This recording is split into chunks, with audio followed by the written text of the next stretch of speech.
Yeah. Anyways, so you got the tennies on. You got the tennies. Got a pair of, flimsy shorts. But I had to do this. I had to prove a point.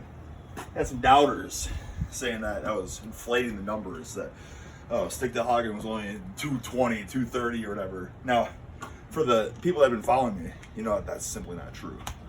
That last year, I bulked up to 260, and then eventually I lost. I got injured or tweaked the shoulder,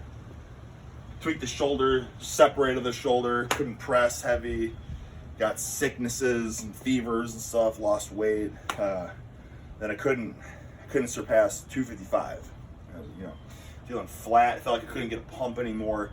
And ultimately, what's the point of all this? I guess the point, guys, is the quick golden tidbits on how to inflate the weight, get the big, really, really juicy pump when you're in the gym. And it's something that I did 10 years ago, around 10 years ago.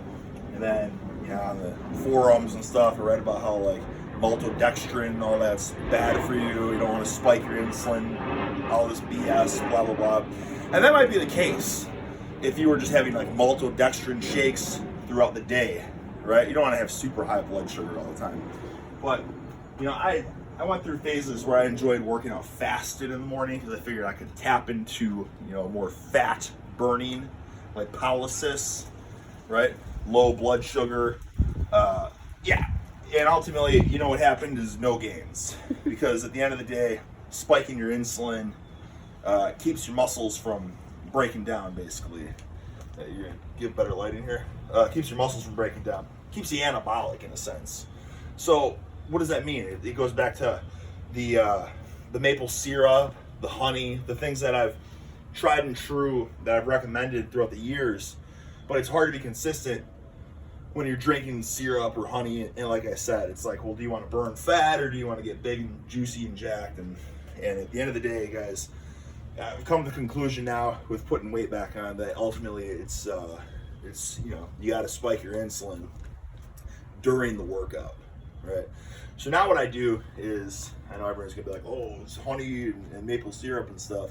And yes, and I did do that. But then I realized, I'm like, well, how much sugar am I even consuming? I don't know. I'm not measuring teaspoons out. I was just guzzling it and drinking it. So eventually I bought a glucose monitor, and glucose is getting super high drinking syrup, right? Because I have no idea. So you're overdoing it. Yeah, because it's easy to drink syrup. It's delicious. You know what I mean? But that might not be as healthy. So it's got to be a monitored, strategic approach. So now what I do is I just bought a carb powder, and I wanted to get the Now Nutrition, maltodextrin powder, I think it was, but it was sold out. I had to go to just the local vitamin shop. So I had to buy the Carbolin, the fancy, fast acting yet slow, steady carbohydrate complex, whatever it is. And I'm having 4 scoops, 2 scoops pre-workout, which is 100 grams of carbs with essential amino acids, branched chain amino acids, 10 grams of creatine. I put HMB in there because it's just cheap. 10 grams of glutamine, pretty much all the BS stuff, right? Put some pump formula in there with the citrulline malate, the agmatine and all that. Guzzle that, monitor my blood sugar, and it's puts me at what did I say it was? 20? Was it 129? No, it was higher, wasn't it? It was 160. Oh, wait. Yeah, but it was 160. But that is, that's kind of normal levels post-meal. And right now I'm, doing a no-no because I should be utilizing that high blood sugar and pumping it into my muscles, right? Insulin spiked. Let's shuttle it to the muscle. But I'm not doing that because I'm making the video for you guys instead. So right now all I'm doing is stressing my pancreas probably. So as you're burning it, right, your blood sugar is getting lower. And as your blood sugar is lower and your insulin's moot, then you're going to become catabolic again, right? So then that's another 100 grams of carbs, creatine, amino acids, right? Basically 200 grams of carbs total, 20 grams of essential amino acids, 20 grams of glutamine, 10 to 20 grams of creatine. Now, is this good for your kidneys in the long run? Maybe not, but just drink a lot of water, and I think it makes a difference, because through the rest of the period of the day, I try to shovel food and eat as much as possible. Isn't that right, Mama? Yep. Right, I don't go to bed I go to bed too late, because it's like, well, I gotta eat more. I'm trying to get past 4,000 calories, right? And it's hard to do when you're not eating in the morning. You want to do a fasted workout and you end up working out for 2+ hours, right? That's a big window where you're catabolic, right? Where you're flat and you're not getting good pumps, right? You're not supplying the body with nutrients to get bloated and swollen muscles. So I think I mean, what more is there to say? And you didn't even really see any fat loss from fasting. No, and doing the fasted workouts, no fat loss, just no pumps in the gym. And I'd always weigh myself after I would stay up all night to keep eating food, and then I'd go back and I'd weigh myself in the gym the next morning and be like, man, I just am not gaining weight. I just can't gain weight. Well, I wonder why, right? Because there's that big window where you're just totally catabolic. So instead, now with these high carb shakes, pre and intra workout, and obviously post workout, just eat, just have a big meal. Yeah. Right.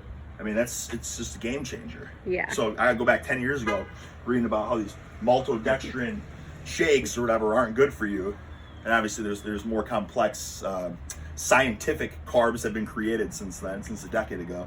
But regardless, anything that's going to spike the insulin, as long as it's calculated. Now, honey and syrup, like if you're going to measure that out, then so be it. But I just know that guzzling it is probably going to make me diabetic over the long period of time. Because you know what I mean? Like right now it's like 200 grams of carbs over the period of, I don't know, 3 hours. Whereas when I was just drinking the syrup, it's probably having 200 grams of sugar in the span of like 10 minutes. You know what I'm saying? Now that is a beating on the pancreas. So, you got anything else to contribute? Am I missing out on anything here? No, for the fasted workout, so it might be different for people who don't work out as long, but you were normally like getting up, working out, and then going to training. And drinking coffee or something like that. So you wouldn't eat till like 2 or 3 p.m. Drink coffee. Okay, I'm feeling a little energetic. Now I got to work out for 2 hours. Yeah, I wasn't eating until 2 or 3 p.m. So it's like, I knew why you weren't gaining weight, but very frustrating. But honestly, just the shakes, the pre, the intra shakes are making quite the difference in terms of weight. And something else you can do too, if you're cautious or maybe you want to help with the shuttling of the nutrients to the muscle cells so you get them really swole, is adding like alpha lipoic acid, like glucose disposal agents. Alpha lipoic acid is something I started taking recently, and I took it because, I took size on creatine 10 years ago, and it was like it put like 10 pounds on me. Size on creatine, and I was like, wow, how did it do that?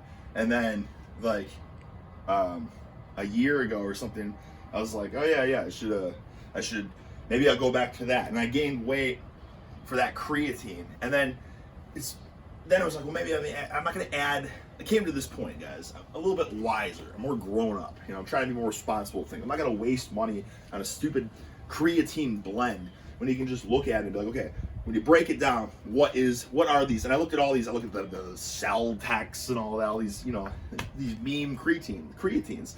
But they are more effective than just creatine monohydrate. But why is that? Because all it is really creatine monohydrate. It's because they're adding carb sources, okay? So it's spiking your insulin, which is absorbing the creatine better. But it's like, no, I mean, I've already known that with the honey, right? With honey and creatine, I've recommended that golden tidbit forever. But then you're looking at more of it, and it's like, they're adding essential amino acids, they're adding whatever, creatine, performance agents, or whatever, creatines and glutamines and amino acids and whatever, that kind of stuff. But then they're also, a lot of them have the glucose disposal agents to help the absorption, like alpha lipoic acid. Berberine is something else you can take. Cinnamon, chromium. Do you know any of this kind of stuff? Any of these glucose disposal agents? No.